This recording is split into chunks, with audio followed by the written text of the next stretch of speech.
तो पहले हम कुछ डायग्राम बना लेते हैं जिनसे समझने में आसानी होगी और टाइम भी बचेगा। तो इस पहले डायग्राम को हमारा इग्नोर करना, क्योंकि यूपी यहाँ एमपी में चित्रकारी या आर्ट नहीं होता था, तो टेढ़े टाढ़ी। ये फेफड़ा थोड़ा गलत बना है, ये थोड़ा बहुत सही है, दांत ज़्यादा लग रहा है। खैर हम मेन बात समझते हैं। क्या होता है कि जो कोरोना वायरस है वो अदर जो भी बॉडी पार्ट्स होते हैं उनसे अंदर बॉडी के नहीं जा सकता।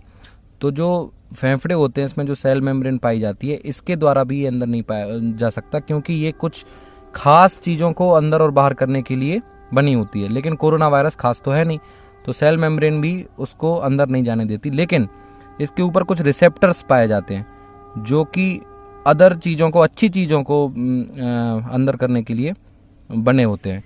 तो जब नाक से होके कोरोना वायरस अंदर आता है तो कोरोना वायरस की होती है संरचना ये। तो जो ये वाली संरचनाएं होती हैं इनके, ये स्ट्रक्चर कहलाता है स्पाइक प्रोटीन। स्पाइक प्रोटीन एक तरह की लेयर होती है जो इसको प्रोटेक्ट करती है कोरोना वायरस को। अगर ये स्पाइक प्रोटीन की लेयर हट जाए तो ये कोरोना वायरस किसी काम का नहीं रहेगा, ये टकला कोरोना वायरस कोई काम का नहीं रहेगा। और इसके अंदर मटेरियल होता है आरएनए। ये ज़्यादातर जितने भी वायरस होते हैं सब आरएनए के बने होते हैं। और जो हम लोग वैक्सीन बनाते हैं वो बनाते हैं डीएनए से।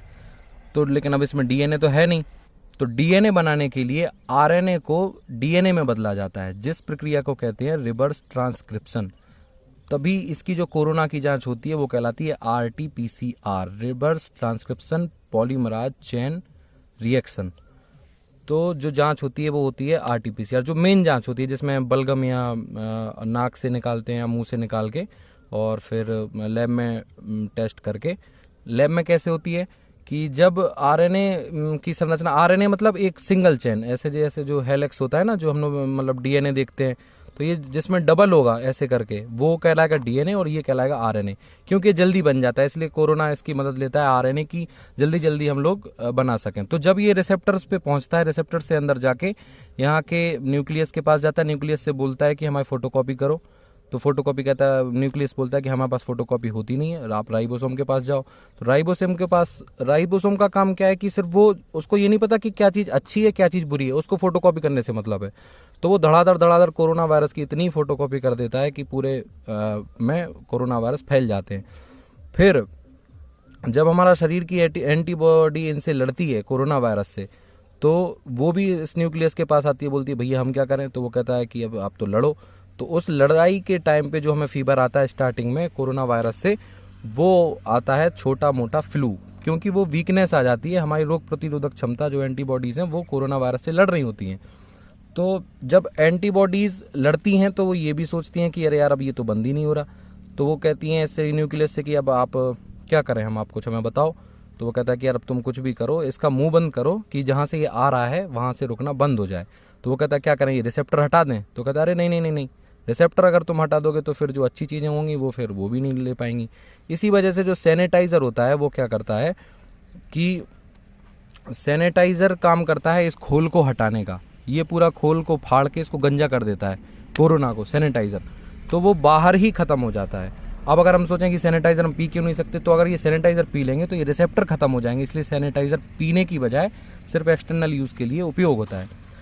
खैर हम मेन बात पे आते हैं कि वैक्सीन नुकसानदायक क्यों है। तो हमारे मतलब हमारे देश ने भी और अदर देश ने भी बहुत सारी वैक्सीन बनाई है, जिनमें अमेरिका ने फाइज़र बनाई है, रसिया ने स्पुतनिक बनाई है, यूएनओ ने बनाई है नोवावैक्स, जिसमें इंडिया की भी हाथ है यूएनओ में बनवाने के लिए। जो गरीब देश हैं, अफ्रीका हैं, जो अफोर्ड नहीं कर सकते, उनके लिए नोवावैक्स है। और ऑक्सफोर्ड यूनिवर्सिटी और एस्ट्राजेनेका ने बनाई है कोविशील्ड, जो हम सोच रहे हैं कि इंडिया में बनी है, लेकिन वो इंडिया में नहीं बनी, सिर्फ इसका मैन्युफैक्चरिंग हो रहा है पुणे में। और अदार पूनावाला जिसके वो हैं सीईओ हैं कंपनी के, serum institute of India Pune में, तो वहाँ से बन रही है कोविशील्ड। तो कोविशील्ड और ये सारी जो वैक्सीन है वो काम करती हैं mRNA पे। तो mRNA के पे बेस्ड वैक्सीन क्या करती हैं कि जो कोरोना की ये आरएनए संरचना होती है इसको कमज़ोर करके वैक्सीन में भर के शरीर में इंजेक्ट कर दिया जाता है। तो जब भी इस कमज़ोर आरएनए के थ्रू जैसे ही हमारी एंटीबॉडी सचेत हो जाती हैं कि कोई ना कोई गलत चीज़ आ रही है, तो पहले से उस रोग से लड़ना सीख जाती हैं, कोरोना से लड़ना सीख जाती हैं। और जब हकीकत वाला, जब ओरिजिनल आरएनए वाला स्ट्रॉन्ग कोरोना आता है तो वो उसको खेल खेल में ही मार देती हैं। जबकि जो हमारे यहाँ की वैक्सीन है भारत बायोटेक ने जो बनाई है कोवैक्सीन जिसका नाम है, ये जिसको ज़्यादा लग रही है उसको ज़्यादा फीवर और फ्लू आ रहा है। क्यों? क्योंकि इसमें जो कोरोना डाला गया है तो वो mRNA बेस्ड, ये RNA बेस्ड कोरोना नहीं है, वो है पूरा इसमें जिंदा कोरोना को इसको कमज़ोर करके, जिसको कहते हैं हम एटेनुएटेड मतलब होता है कि शरीर में वायरस को, जिंदा वायरस को कमज़ोर करके अंदर इंजेक्ट कर दिया जाता है। तो इसको दबा कुचा के एकदम इसके RNA को और अंदर डाल दिया शरीर के। तो अब एंटीबॉडी सोचता है कि ये तो कोरोना है, तो कोरोना से लड़ते लड़ते वो इतना स्ट्रांग हो जाता है, हमारी एंटीबॉडी, इतनी सारी एंटीबॉडी बन जाती हैं। एंटीबॉडी क्यों बन जाती हैं? क्योंकि ये कमज़ोर कोरोना जब इस राइबोसोम के पास जाता है और कहता है कि हमारी फोटोकॉपी करो, तो इसको तो पता नहीं, वो तो फोटोकॉपी धनाधन कर रहा है। तो कमज़ोर कोरोना की भी फोटोकॉपी होती जाती हैं और इतनी फोटोकॉपी हो जाती हैं कि उतनी की बराबर हमारी एंटीबॉडीज़ भी बन जाती हैं। तो वैक्सीन का केवल मतलब ये है कि एंटीबॉडीज़ बढ़ाना, ना कि इनमें कोई ऐसा भी वो नहीं है कि ये खुद से किसी रोग को ठीक कर सकती हैं, कोरोना को अभी बेसिकली ठीक कर सकती हैं। तो इसी वजह से कोवैक्सीन से क्या हो रहा है कि ये जो मरा कुचा रहने वाला है ये कभी कभी शरीर में जाके थोड़ा बहुत एक्टिव भी हो जाता है। इस वजह से कई लोग पॉजिटिव भी निकल रहे हैं। सिर्फ कोवैक्सीन की बात है, ये कोविशील्ड जिसको लग रही है उतने उसमें केस नहीं आ रहा है, उसमें सिर्फ फ्लू आ रहा है छोटा मोटा और सिर दर्द बदन दर्द ये आ रहा है, लेकिन इससे फीवर और कई बार तो पॉजिटिव भी निकल रहे हैं। लेकिन फ़ायदा ये है कि इससे इंसान मरेगा नहीं अगर एक बार वैक्सीन लग गई तो, क्योंकि आपकी एंटीबॉडीज इतनी स्ट्रांग हो गई है कि आदमी मर नहीं सकता। और अब इसको बंद करना पड़ेगा क्योंकि हम शायद बहुत लेट हो गए पढ़ाई के चक्कर में, कम से कम 5 मिनट का वीडियो ये बना दिया।